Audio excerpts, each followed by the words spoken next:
everybody. Welcome back to the Mud and Red podcast. Our podcast is about love, life, and leadership. And today we are on part 3 of our Connecting series.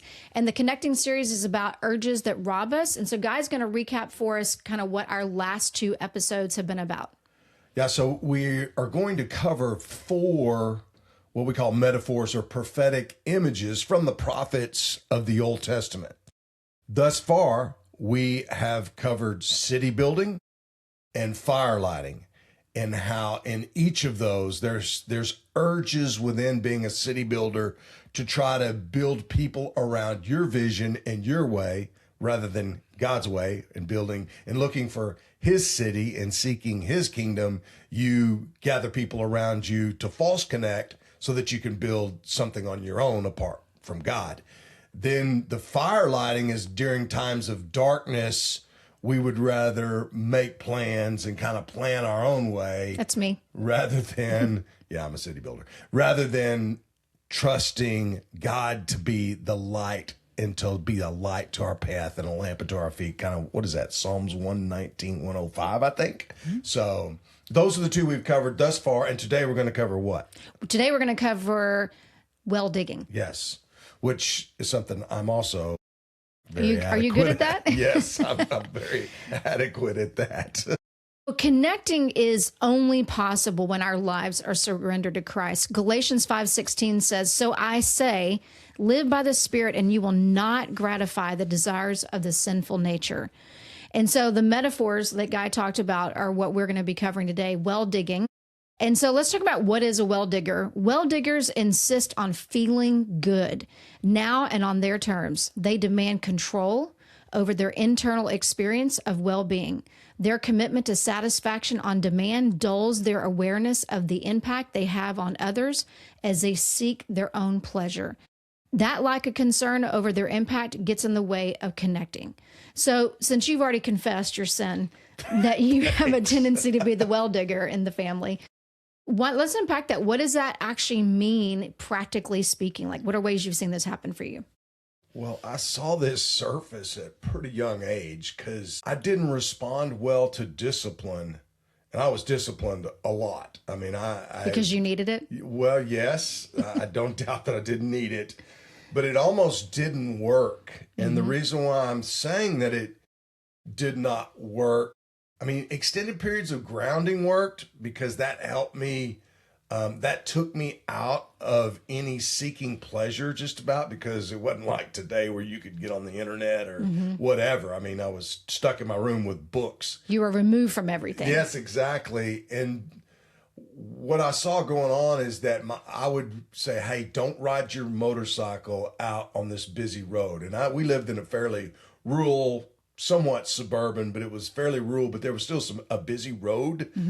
And so my parents would say, don't ride your motorcycle out there. And man, I would ride my motorcycle every time out there because it was fun. It was faster, and I constantly got in trouble doing stuff like that. Quit throwing, rocks and pears and watermelons at cars, and you were hoodlum. And then, but no, I was like, man, it's fun being in those cars, and the school bus particularly was fun.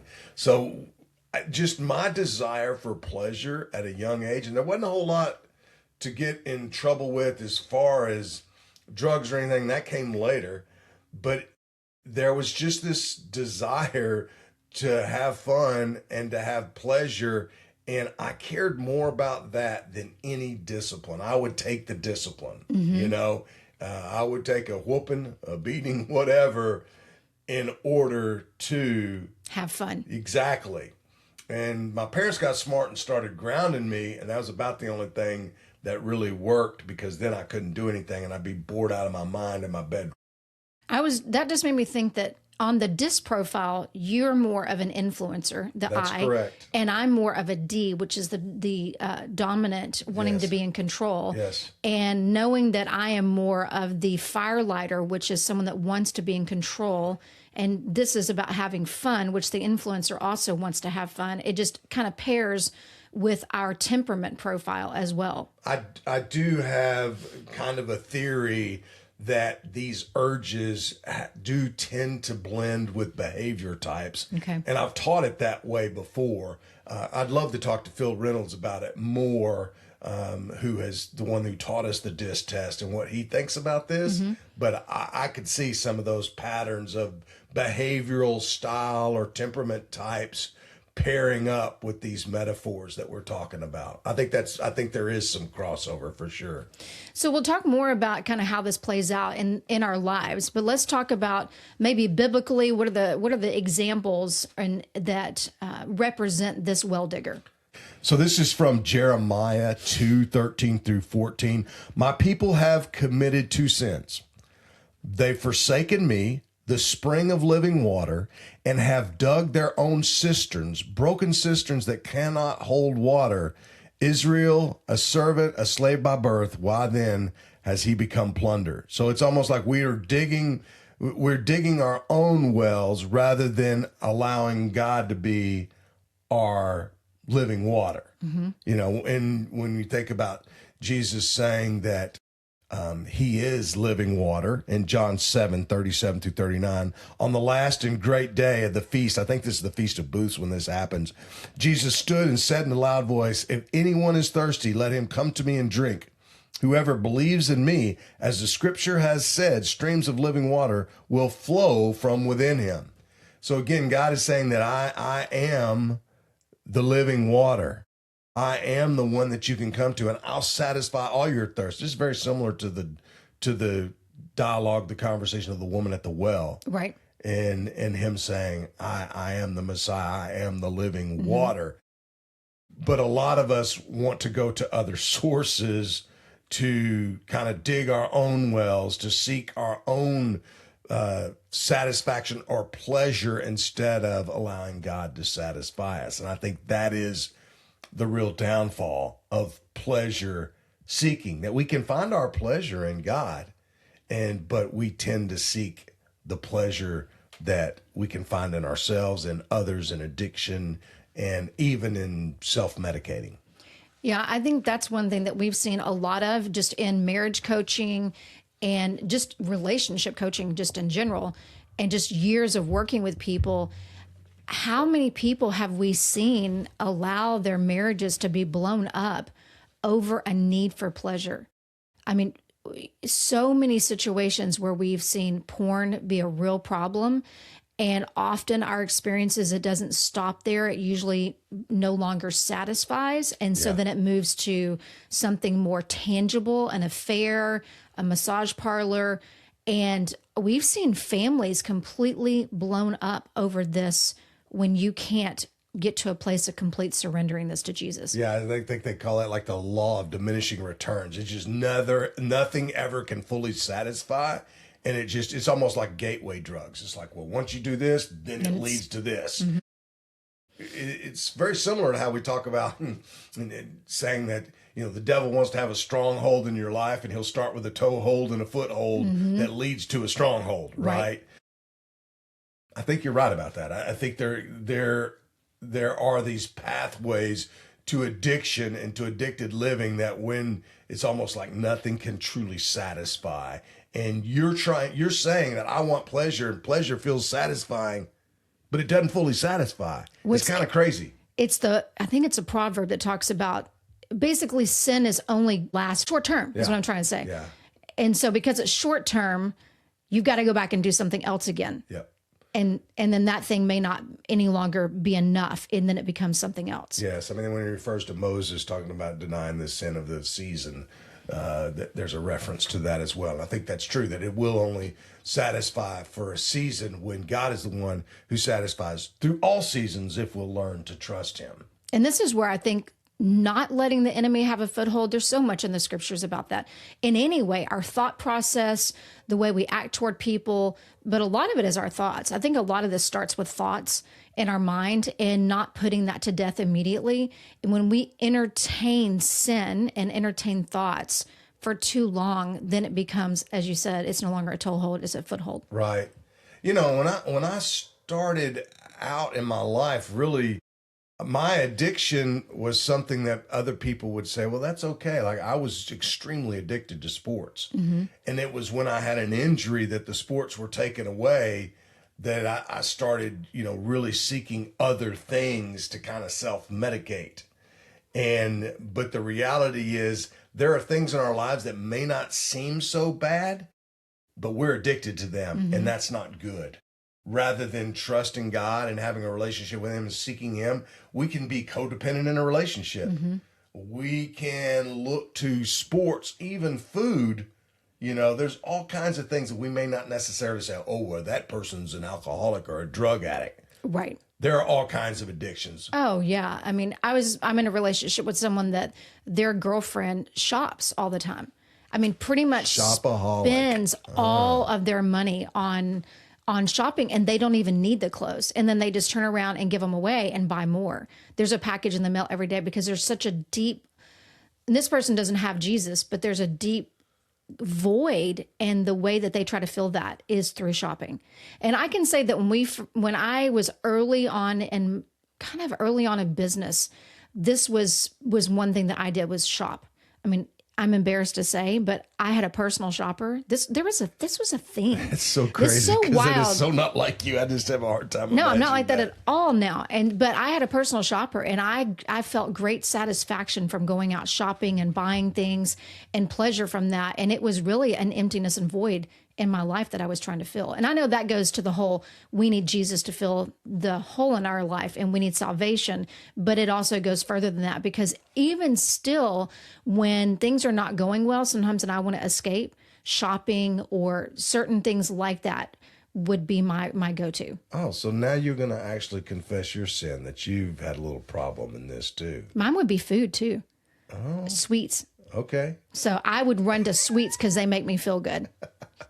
Hey. So, well, wait a second. No, you wait a second.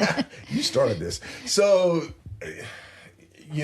there can be a lot of things that we look to satisfaction and look to try to satisfy I like to say the God-shaped gap in our life. We try to fill it up with all kinds of things. One of the cutest stories, one young boy was sharing his story of how that he'd come to follow Jesus and how he tried to fill the gap in his life, the emptiness in his life with ice cream. And he just told him that was his story. He's like, I loved ice cream so much more than anything, and now I love That's so Jesus. cute. Maybe that's where your sweet addiction started from. Well, I know I got that from my mom. So in this metaphor, we always talk about in each of these episodes kind of what is the core agenda of the well digger. And so the core agenda is, I want to feel good when I want to. I think that's important. And in a way that eliminates all pain, if only for a moment. Yeah, now you hear that pain, eliminating pain, that's the self-medicating. I mean, when I look back at the loss of my injury and the loss of sports in my life, I didn't realize it at the time, but I was self-medicating. I was trying to cover up the pain and to feel good, because in many ways, I struggled with depression, loss. The thing that I looked to for my security was gone. And that's what led me to smoking marijuana for a year and a half, at least every single day, regularly. Well, interesting, because what started out as you just being really good and tenacious about sports, it wasn't seen as a negative at that time. It was, you work hard, you're good at your craft. That's correct. You're good at your sport. And so it wasn't until you lost it that the awareness came that this was an addiction. Is that right? That is correct. Yeah, I mean, sports is a gift from God, but it was my God. And there are many gifts that we have that we can view them in an unhealthy way. Just like money is not evil, it's the love of money. And so we tend to use people when we love money instead of love people and use money to help us in our relationship with people. Right. We get it twisted. And it goes back to the thinking thing that you talked about. I think. Right. We fall into that stinking thinking. Then this is how it all robs us of connection. Because if you're using people, how in the heck can you connect with them? You can't. Right, exactly. They feel like it's transactional. They feel like that you really don't care about them. Right. And so, I mean, how many times have you been in a conversation with someone and they talk a little bit about how's the weather, and then they jump right to something because they have something they want from you, and that doesn't go very well for connecting. Yeah. And the well digger wants to connect with you built around partying and fun.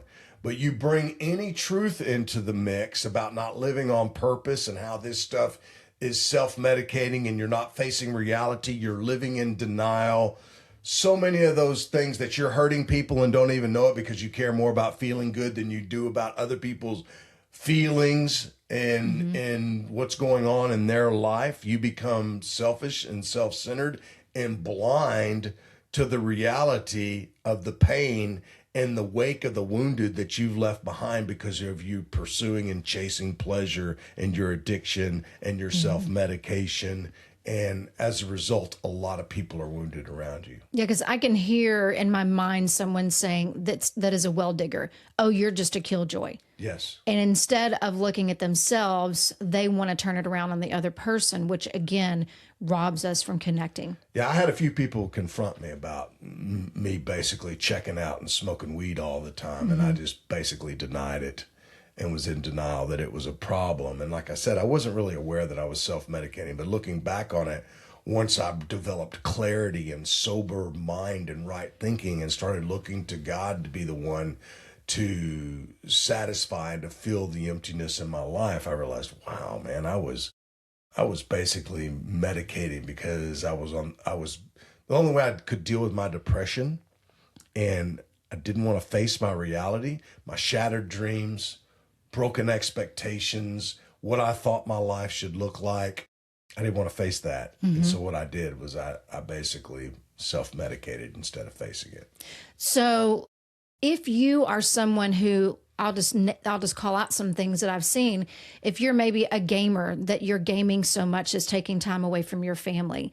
If you are a shopaholic and it's robbing from your family's finances. If you are addicted to food and someone confronts you about one of these things, is your response first to deflect and say, you're a killjoy, you don't want to have fun, I need time to myself, don't worry about that, I should be able to do whatever I want. If that's your first response, then the chances are you care more about fulfillment than you do about the relationship and connecting. And that should be a red flag to say, I've got something to work on. Yeah, emptiness is a big issue here. It's a deep fear in the well digger is that I am empty. And so what I try to do is I try to fill that God-shaped void or well in my life with other things because I don't want to feel empty. I don't want to face my depression. I don't want to face my emotional insecurities and the emptiness I'm beginning to feel. I will try to fill it with other things. That's good. That's good. So we talked about, you said the deep fear is emptiness, the angry demand.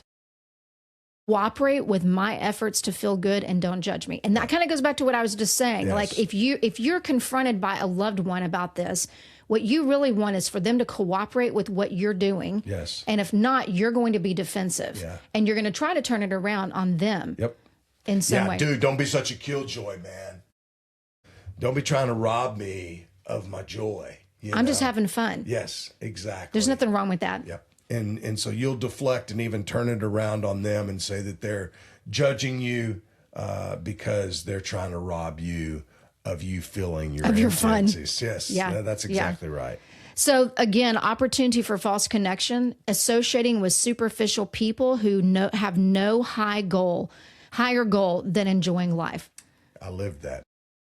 For that year and a half, it's crazy because that year and a half that I spent partying and smoking weed, that's all I looked for, is those who would around me, would basically smoke weed with me and we'd raise hell together or sit around and watch MTV all vegged out.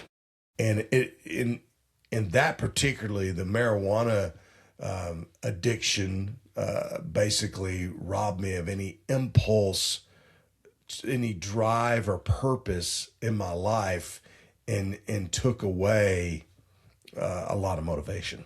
So I guess another thing we can ask ourselves is, am I hanging out with and surrounding myself with people who don't encourage me and help me be a better version of myself. Yeah, I mean, the whole idea of iron sharpens iron is people who will sharpen me in my purpose and in my mission and will challenge me to live on mission, which means they will help me be accountable to God and in relationships and to look to Him to fulfill it rather than trying to medicate or look to other things to fill the emptiness or the God-shaped gap or the empty well in my life.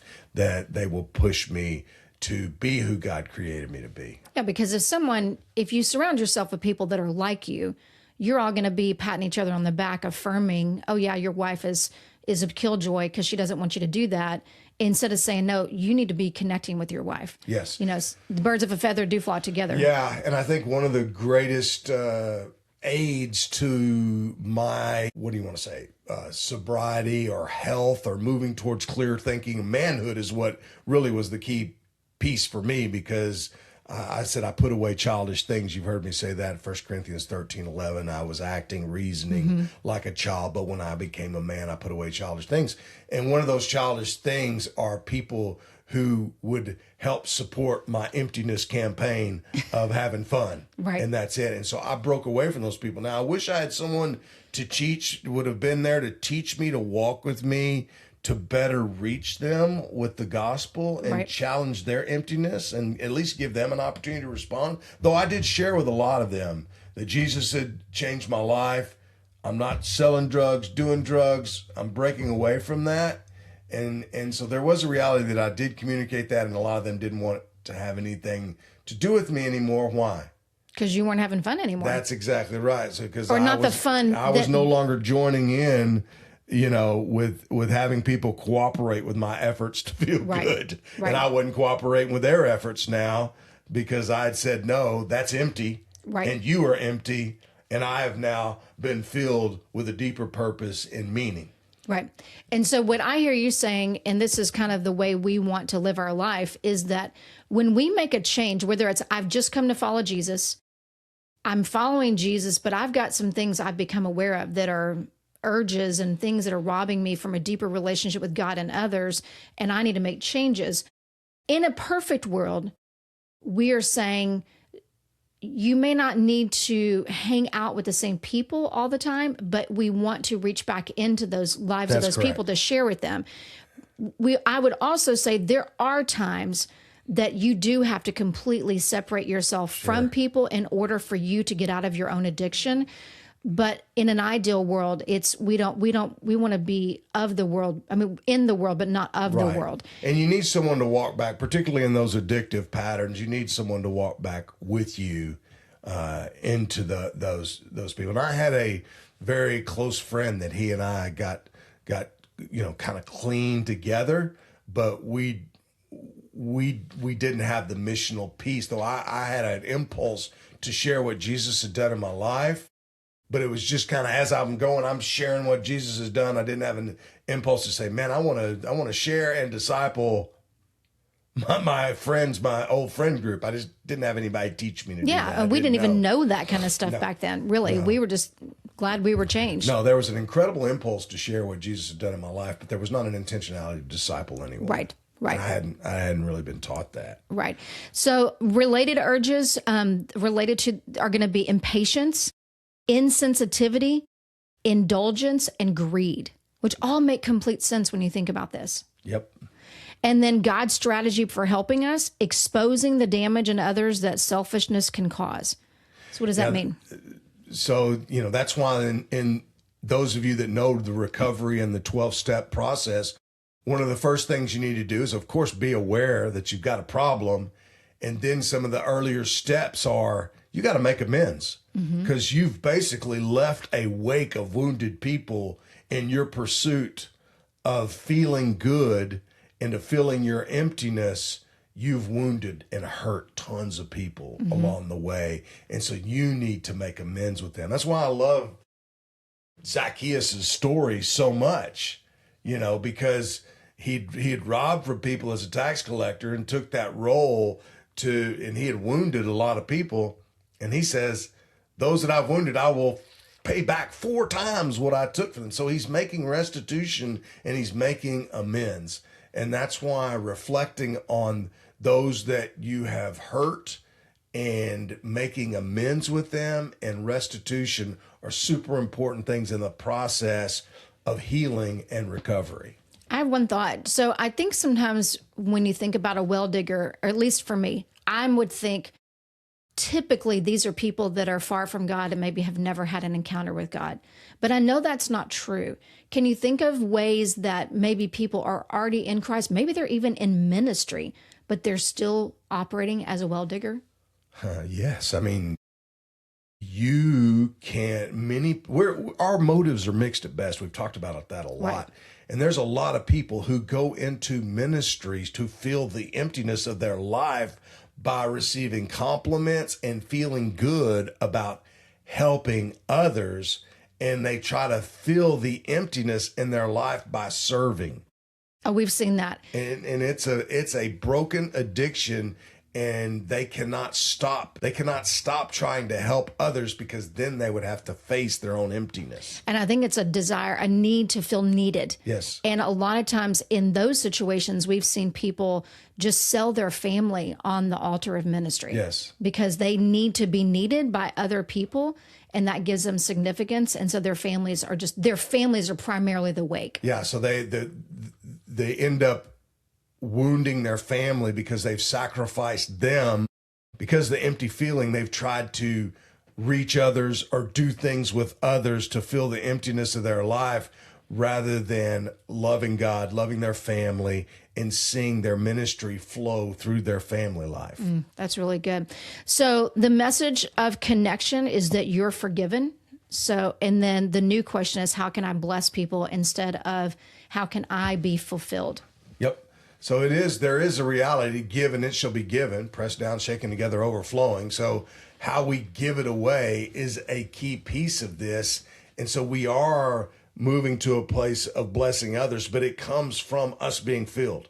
It's from an overflow of our lives. That's why to love God is to love ourselves. And once we have a healthy view of ourselves, a healthy love of ourselves, and knowing that we are loved by God and we are a new creation in Christ and we have responsibilities as ambassadors, then that allows the life to overflow to others. And it's very much like on the airplane. And I've done teaching on this before where, like, when you get on the airplane, they talk about the oxygen mask. What do they tell you about your kids? Put it on yourself first before you try to help your child. Exactly. And so we have to love ourselves. And when we love ourselves, that frees us up to love others. Mm-hmm. And so the way to best love ourselves is to recognize that we are containers that are made to be image bearers, to be filled with the life of God. And when God fills us, it overflows to others. Mm-hmm. And so I got a river of life flowing out of me, and it's Jesus that sets captives free. And he uses me to do that by his living water flowing in and through me. So if you're listening today and you recognize some of this well digging in your own life, there is hope.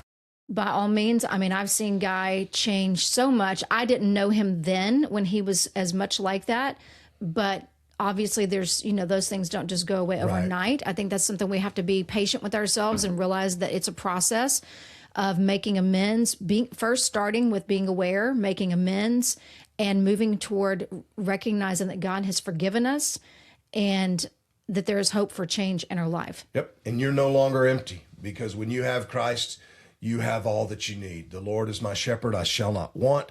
So I am filled, and therefore I am fulfilled in Christ. And so that allows me to be a blessing to others because he has blessed me. I am blessed to be a blessing, and there's no greater joy than aligning our lives with God and being used by him and seeing his living water filling me and overflowing to others. And that is how well digger becomes not an empty well, but a full river of living water in Christ. That's really good.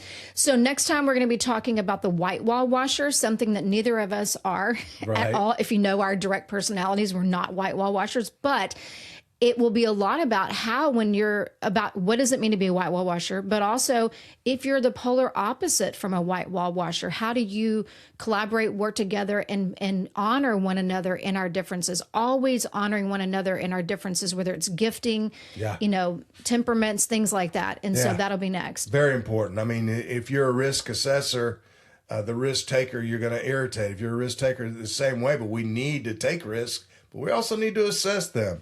And so, those are just things, just that simple question askers versus tellers. And so there's just these differences in temperaments and even these urges that help us really work together when we understand the big picture. We need each other. Yes. So just a couple of things for you. We are, as we said, next week will be our last episode on white wall washing in the series on connecting. And then after that, we're excited. We're going to start a mini marriage series in February. That'll be 4 weeks. And we have a poll that I'll put in our show notes that we would love for you to complete, especially the guys out there. I want to be sure that we have good direction for what our topics are going to be based on both male and female input. And so if you would complete that poll, that would be great. Like, subscribe, write a review for our show. It helps people find us. We're so grateful for those of you that have. And we're just always happy to be able to share our life with you. So until next time, we look forward to seeing you. Blessings to you all.